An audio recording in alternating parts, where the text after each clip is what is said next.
Una voz entre la niebla. Si alguna vez has escuchado un grito ahogado entre la niebla, quizás fue ella. Todo niño en México ha oído hablar de La Llorona. Algunos aseguran haberla visto al borde del río, vestida de blanco, descalza, con el rostro cubierto por un velo de dolor. A veces solloza como si le arrancaran el alma. A veces grita como si todavía buscara algo que nunca encontrará.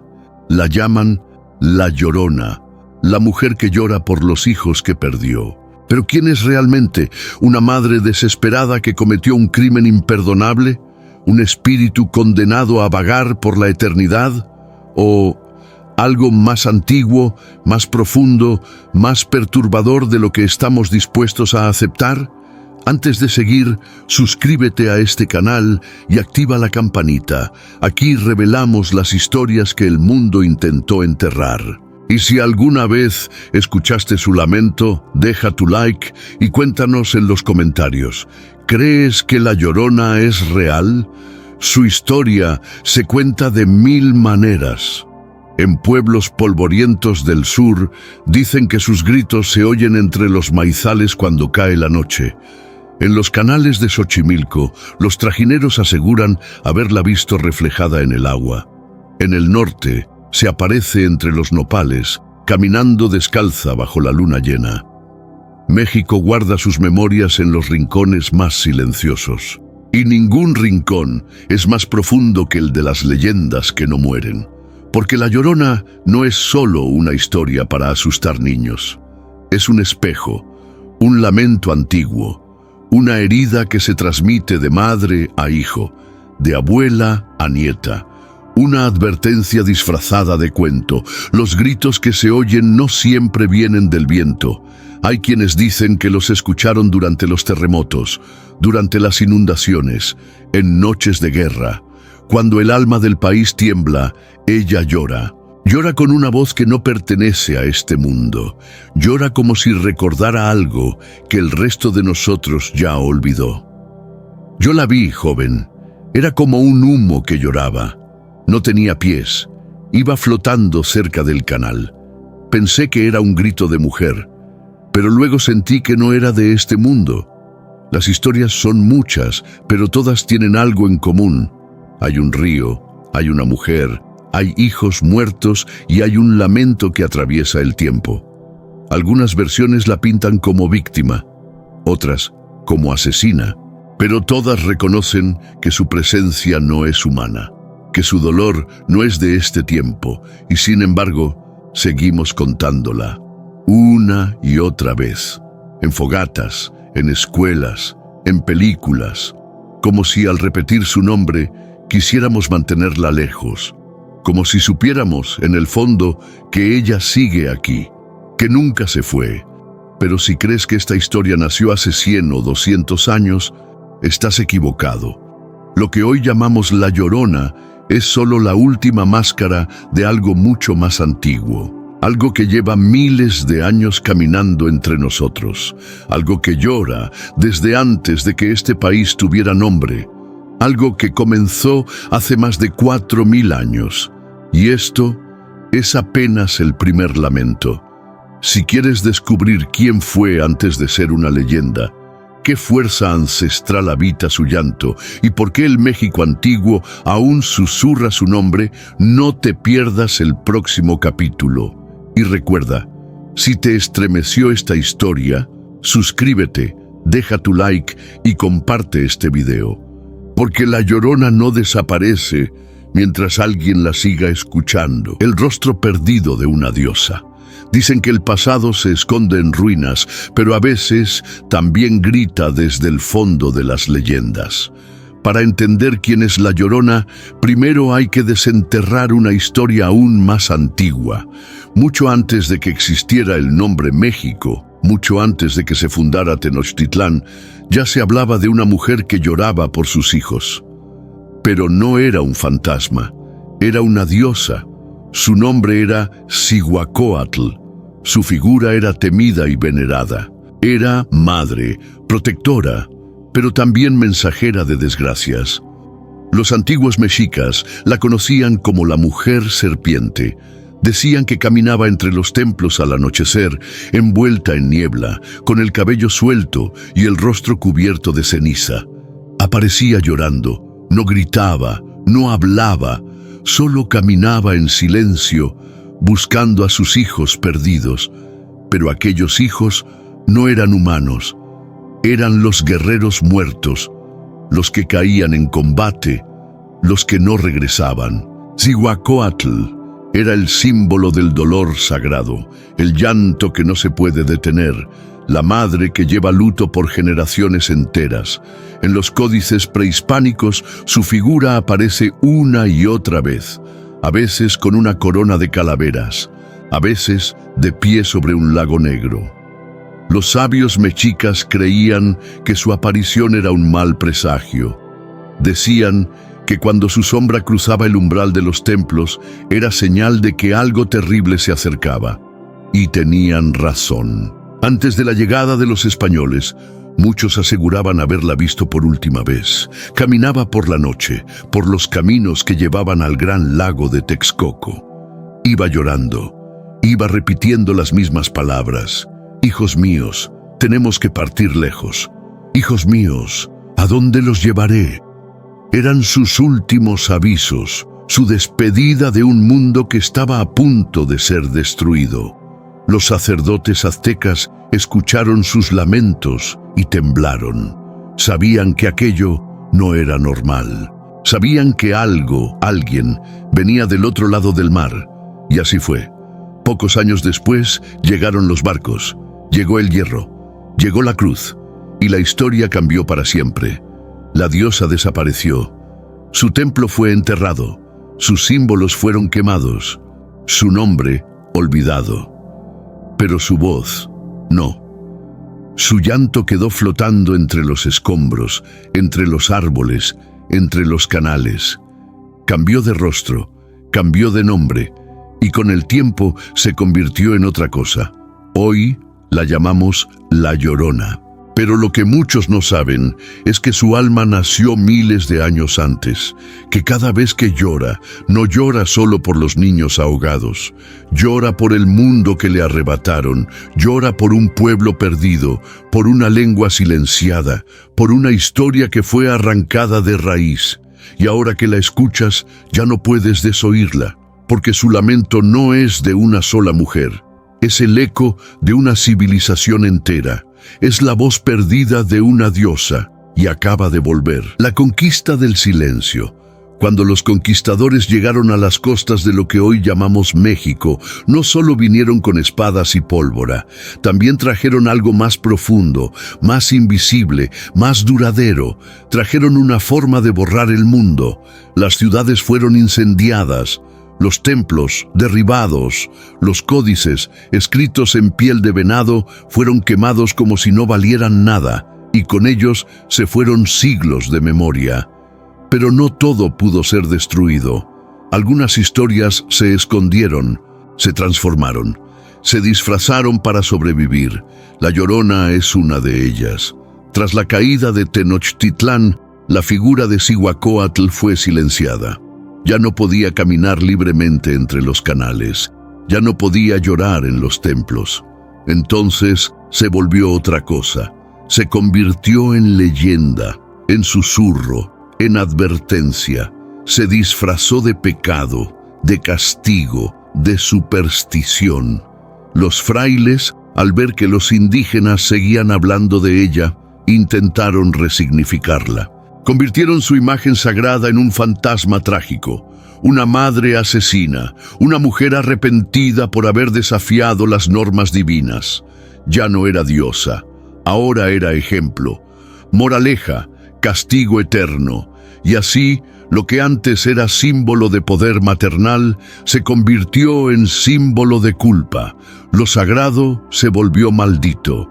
El llanto que antes anunciaba el cambio de eras, pasó a ser un eco condenado a repetirse sin fin. Pero los pueblos no olvidaron del todo. Aunque se les prohibió hablar su lengua, aunque se les obligó a adorar otros dioses, algunos secretos se quedaron en las sombras, en los rezos a media voz, en las leyendas que se contaban por las noches, cuando nadie escuchaba, en las lágrimas de las mujeres que sabían que aquel llanto no era solo el de una madre, sino el de una tierra que no quería morir. Durante los siglos siguientes, la historia de La Llorona siguió mutando. En algunos lugares se decía que era una indígena que había sido abandonada por un conquistador español, que desesperada había ahogado a sus hijos para vengarse.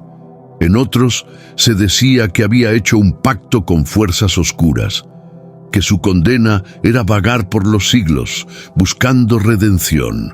Todas esas versiones comparten una misma raíz: la pérdida, el despojo, el intento de borrar lo que alguna vez fue sagrado. Y si uno escucha con atención, se da cuenta de que su llanto no es solo un sonido triste, es un grito detenido en el tiempo, es la lengua de los vencidos que se niega a callar. Es la historia de una conquista contada desde el otro lado, no con palabras, sino con lamentos. La Llorona no solo llora por sus hijos, llora por los códices quemados, por las estatuas rotas, por los nombres olvidados, por los altares que fueron convertidos en iglesias. Llora por lo que se perdió y por lo que aún duele. Y cada vez que su voz atraviesa la noche, no es solo para asustar, es para recordar que lo que no pudo ser contado aún puede ser escuchado, aunque sea entre el silencio, aunque sea entre las sombras, aunque sea con lágrimas. Ecos en el agua. Dicen que el agua guarda memoria, que todo lo que se pierde en sus profundidades sigue allí, flotando entre corrientes invisibles, esperando ser recordado. Y si hay un elemento que une cada aparición de La Llorona, es el agua. Siempre el agua. Ríos, lagos, canales, pozos, arroyos. Donde hay agua, hay un eco. Donde hay un eco, hay un lamento. Desde el norte hasta el sur de México, los relatos coinciden en un punto. Ella aparece cerca del agua. A veces se escucha su llanto antes de verla. A veces se ve su silueta reflejada en la superficie como si el agua misma llorara. Hay quienes aseguran que solo se aparece en noches sin luna, cuando el cielo es tan oscuro como el fondo de un río. Otros juran haberla visto incluso a plena luz del día, caminando lentamente por la orilla, como si no supiera que ya no pertenece a este mundo. Pero, ¿por qué el agua? ¿Qué une a La Llorona con los ríos? La respuesta está en la memoria ancestral. En las culturas originarias, el agua no era solo un recurso, era un umbral, un portal entre mundos, el lugar donde nacían los dioses, donde descansaban los espíritus, donde se limpiaban las penas y se hacían los pactos. Para los mexicas, los lagos eran sagrados. Tenochtitlán, su ciudad capital, fue construida sobre un lago. En sus aguas se hacían ofrendas. En sus márgenes se elevaban templos. El agua era vida, pero también era sacrificio, porque para que algo naciera, algo debía hundirse. La Llorona, que alguna vez fue diosa, quedó atrapada en ese umbral, ni viva ni muerta, ni humana ni divina. Su condena es vagar por los bordes, por las orillas, por los límites entre lo que fue y lo que ya no puede ser. Y lo hace en el agua, porque allí están los recuerdos. Allí se reflejan los rostros de sus hijos. Allí sus pasos no dejan huella, pero su voz nunca desaparece. En muchos pueblos, los más viejos cuentan que cuando alguien muere ahogado, La Llorona lo vio antes. Que si un niño desaparece cerca de un arroyo, fue ella quien lo llamó. Que si un pescador escucha su voz, debe regresar de inmediato o el río lo reclamará. Hay testimonios modernos, videos borrosos, grabaciones de llantos inexplicables, imágenes de figuras blancas junto a ríos en plena madrugada. Algunos intentan explicarlo como sugestión, como mito colectivo. Pero hay algo en esos sonidos, en esas imágenes, que no se deja negar tan fácilmente, porque no se trata solo de una leyenda, Se trata de una presencia, de una energía que habita lo líquido, de una mujer cuya historia fue borrada, pero cuyo dolor sigue fluyendo, como un río subterráneo, como un recuerdo que no se disuelve. La próxima vez que escuches agua correr en la oscuridad, escucha con atención. Puede que no estés solo. Puede que haya alguien más llorando contigo. Puede que el agua esté recordando por ti. Los que la vieron, algunos creen que La Llorona es solo un mito, una historia de fogata, una advertencia disfrazada de cuento. Pero hay quienes no están tan seguros, quienes han sentido su presencia, quienes aseguran haberla visto, no en sueños, no en cuentos, sino en la vida real, frente a frente. Los testimonios son muchos y vienen de todas partes, de campesinos, soldados, madres, niños, policías, choferes, pescadores. Personas que no se conocían entre sí, pero cuyas descripciones coinciden con una exactitud perturbadora. Una mujer de blanco, cabello largo, oscuro, desordenado, el rostro oculto o completamente vacío, y una voz que hiela la sangre, un grito que no parece humano. En una noche de 1986, en un pequeño pueblo de Veracruz, una familia entera fue despertada por un lamento que venía del patio trasero. Pensaron que era una mujer pidiendo ayuda. El padre salió con una linterna. Detrás del árbol de tamarindo la vio, alta, inmóvil, con un vestido antiguo empapado de neblina. Cuando la luz la tocó, desapareció sin dejar rastro. No encontraron huellas, solo el sonido del agua fluyendo en una acequia vacía. En Oaxaca, una mujer anciana relata que cuando era niña se perdió cerca del río al caer la tarde. Escuchó a alguien llamarla por su nombre. Una voz suave, dulce. Siguió la voz hasta ver a una mujer que la esperaba con los brazos abiertos. Cuando se acercó, notó que la mujer no tenía rostro. Corrió de regreso al pueblo llorando. Nadie le creyó, pero nunca volvió a acercarse al río. En la Ciudad de México, una patrulla nocturna reportó haber seguido a una figura sospechosa cerca de los canales de Xochimilco. La siguieron con linternas por varios minutos. Cada vez que creían alcanzarla, desaparecía entre la niebla. Finalmente, la encontraron flotando a unos metros del agua. Flotando, no caminando. Uno de los agentes renunció semanas después. No quiso volver a hablar del tema. Hay registros audiovisuales, grabaciones de llantos grabados a medianoche sin explicación, videos caseros en los que se ve una silueta blanca al fondo que se desvanece al intentar acercarse. Y aunque muchos pueden ser montajes, hay algunos que aún no han sido desmentidos. Los escépticos dicen que es sugestión colectiva, que todos hemos escuchado tantas veces su historia, que ya la vemos incluso cuando no está. Pero entonces, ¿cómo explicar que las apariciones siguen ocurriendo? ¿Cómo explicar que en distintos estados, en distintas décadas, tantas personas hayan visto lo mismo? Tal vez no se trate de probar su existencia, tal vez se trate de entender por qué sigue apareciendo. ¿Por qué después de siglos su figura no se desvanece? ¿Por qué sigue buscando algo en nosotros? O quizás, ¿por qué nosotros seguimos necesitando verla? La Llorona no pide ser comprendida, solo ser escuchada. Y los que la vieron, lo saben. Nunca se olvida su rostro o la ausencia de él. Nunca se olvida su voz. Porque una vez que la escuchas, algo en ti cambia para siempre. Lo que no deja morir. Algunas leyendas desaparecen con el tiempo, se diluyen entre generaciones, se olvidan en los libros que nadie abre, pero La Llorona no. Ella se niega a morir, sobrevive en las calles, en los sueños, en los relatos susurrados al oído. No importa cuánto pase el tiempo, siempre vuelve, siempre encuentra una forma de regresar. ¿Pero por qué? ¿Qué hace que su historia permanezca viva mientras otras se desvanecen? Tal vez no sea solo por el miedo. Tal vez sea porque en su llanto hay algo que todos reconocemos, incluso si no lo entendemos por completo. La Llorona representa el dolor que no tiene forma, la pérdida que no se puede explicar, la rabia silenciosa de una mujer a la que nadie escuchó, una madre rota, una diosa despojada, un pueblo vencido. Todo eso se entrelaza en su voz.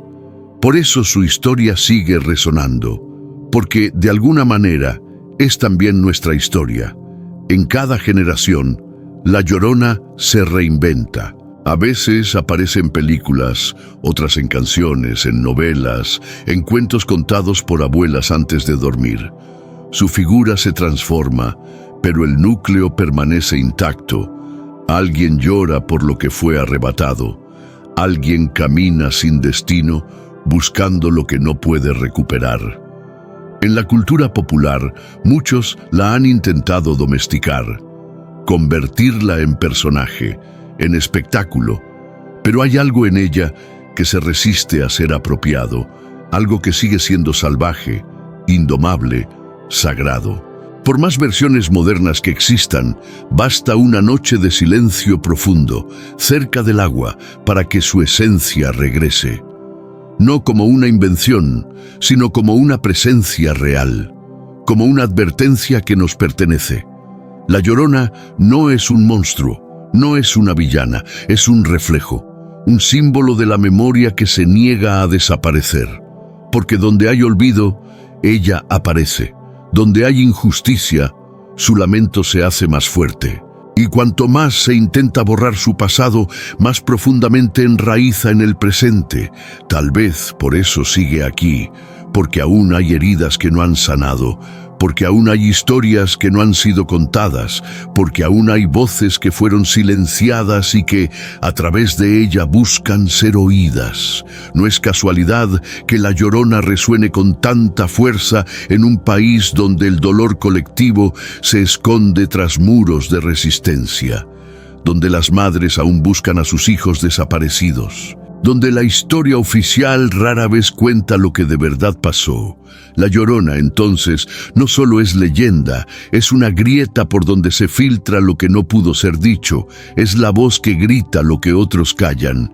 Y quizá por eso, mientras existan aguas oscuras, noches en silencio y corazones rotos, ella nunca desaparecerá del todo, porque lo que no se llora, se pudre, y lo que se llora, aunque duela, permanece vivo. La Llorona no se va, porque aún hay quienes la necesitan, porque aún hay cosas que no la dejan morir.